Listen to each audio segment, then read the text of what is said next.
Hi everyone, it's Jan from Jan Plans Things. So today I'm going to be starting off by using the Rowney masking fluid because I want to be painting a few little cookies, and as I learned in my December spreads, it's really easy to make the icing if you block it out with the masking fluid first and then peel it off, so you don't have to work on just painting around all of the little details on the icing, and it just makes the wash a little bit clearer. I'm trying to change the layout a little bit this week because a lot of you okay, no one mentioned this, but I felt bad that I'd just been making the same-ish layout for the past 3 weeks, so I'm just, changing it up a bit. This time I'm going to be doing the doing 2 rows on the sides. I'm going to primarily be using this handmade watercolor palette from Peppercorn Arts, and she makes some really beautiful handmade watercolors, and the reason I picked them is because she has some really lovely bright pinks and they're perfect for the theme that I'm going for this week. And this month, I mean. Also, on that note, I've hit 85,000 followers on Instagram, and she's just hit her 15k, so we'll be doing a giveaway on our feed, so just watch out for that. She's actually going to be giving away an entire set of one of the Wildwood palettes with handmade watercolors, which is absolutely fantastic. I mean, I want it for myself. And then also I'll be adding a official bullet journal notebook from and the new bullet journal book by Ryder Carroll, the bullet journaling method. So that'll be an excellent giveaway, so watch out for that.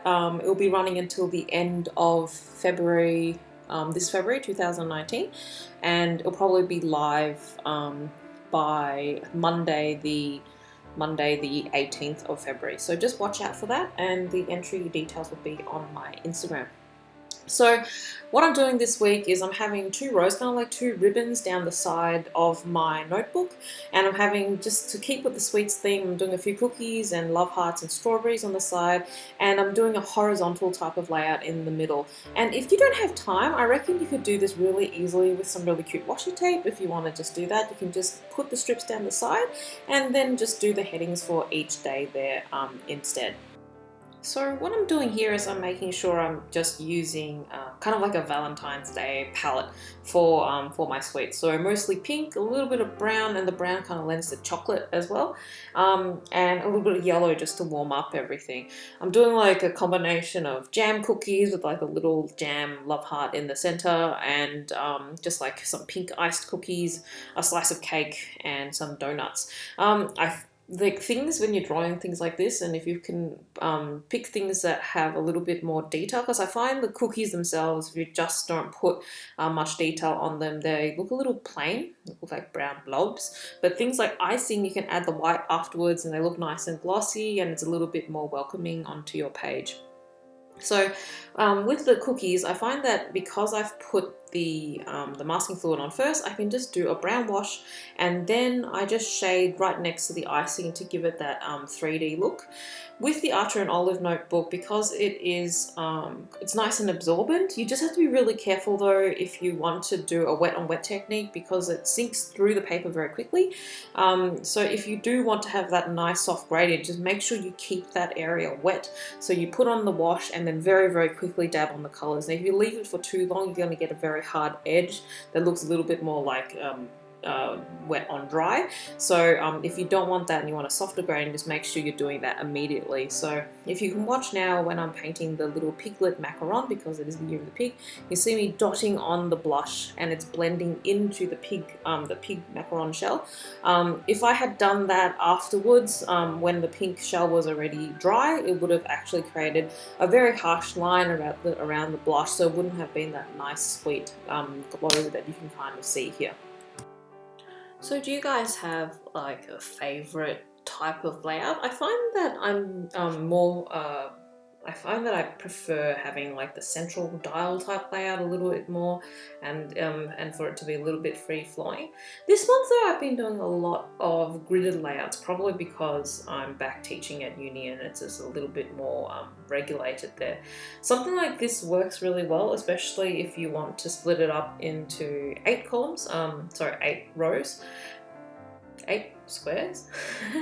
So the reason being is that if you do 8, that means you can have one extra rectangle for notes or trackers. At the very beginning of my bullet journal journey, I used to do a lot more trackers, like water trackers and noseband trackers and stuff like that, but I've been a lot more careful nowadays, and it's more inbuilt already. After using trackers for a couple of years, a couple of months, it does actually become a habit. And I guess that's the point, right? So nowadays I have those a lot less, or the ones that I'm really tracking, I put in the beginning of my notebook. So this month I've only got my spendings tracker and one for TV, because recently Netflix in Australia has uploaded a whole bunch of K-dramas, and that works pretty well for me, so I can just sit there and binge watch them while I paint. That's the life. Although Humphrey isn't too pleased with that. It seems that I did try to watch a scary movie at one point, and he was not impressed at all. It seems he does not like the zombies on Train to Busan. He hid inside the cupboard after one of them came out, so I'm not quite sure if he's aware, but you know, that's that. But these types of layouts work really well if you're a little bit short for time as well, because you can really simplify the doodles on both sides, and that's the same if you want to have the doodles on the top of the page. So if you're into a more vertical layout, I've done a whole bunch of them. You can see on my feed where I've just done a decorative pattern on the top and bottom and done columns instead. I'm sorry for the fan sound. My laptop's getting a little bit old, and it just always sounds like it's trying to take off and become its own Boeing 757. So I apologize. It's not your computer, it's definitely mine. So I try and pause every now and again so that the computer can unheat while I'm filming the voiceovers. But what you can see me doing now is I'm just removing the little masking fluids. The one that I'm using at the moment, the Rowney, I'm finding it the best of the ones I've used so far. It just peels off so easily. You just have to tap it a little bit with the back of your brush or with an eraser, and it comes off super easily and cleanly, and it's worked really well in my LT and in my Archer and Olive notebook. So it's still my favorite. So I did try a couple of other ones like the mask pen and stuff, but I found that I couldn't peel it off as easy, and I'm a little bit impatient. The only thing is it is clear. Some people prefer blue masking fluid so you can actually see where you've put it. So you just have to remember. Sometimes I do forget to peel all of it off, especially when I'm planning to leave that area white. So I find it later on in the week, I just knock my hand and I realise that there's still some masking fluid on the spread.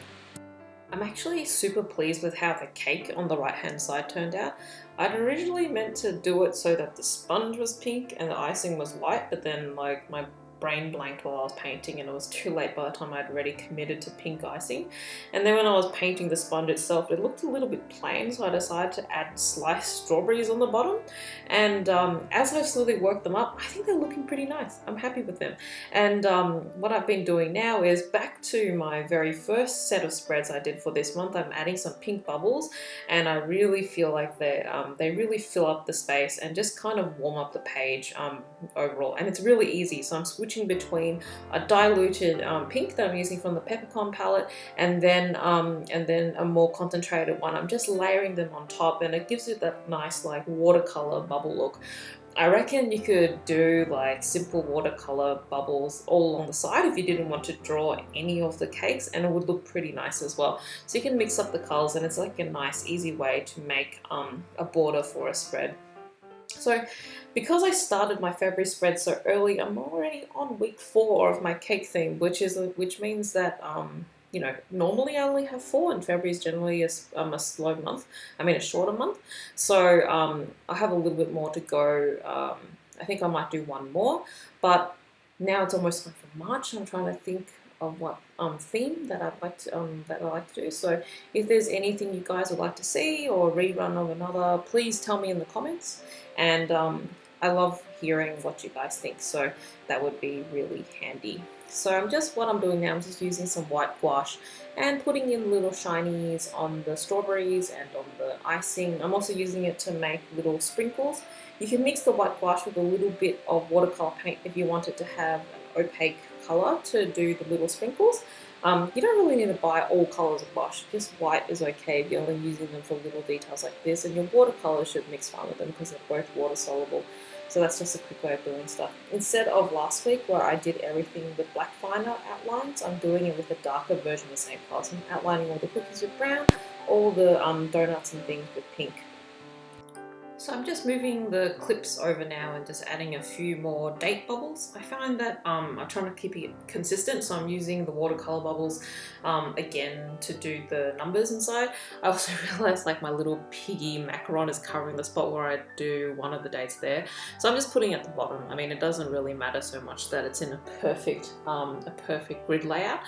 I tend to just do Saturday and Sunday together, but if you wanted to have them separated, instead of dividing it into sixes like I would divide the boxes into 4 on each page instead, and then just leave an extra rectangle for the trackers or the or a notes area. I couldn't count, so my middle section is a little bit shorter than my other sections, but otherwise I think this is pretty cute. It's a little bit different to what I normally do, but it's always good to change it up a bit, and because it is a bullet journal you can do that. So I'm hoping you enjoyed that video, and I'm looking forward to talking to you guys again soon. Bye!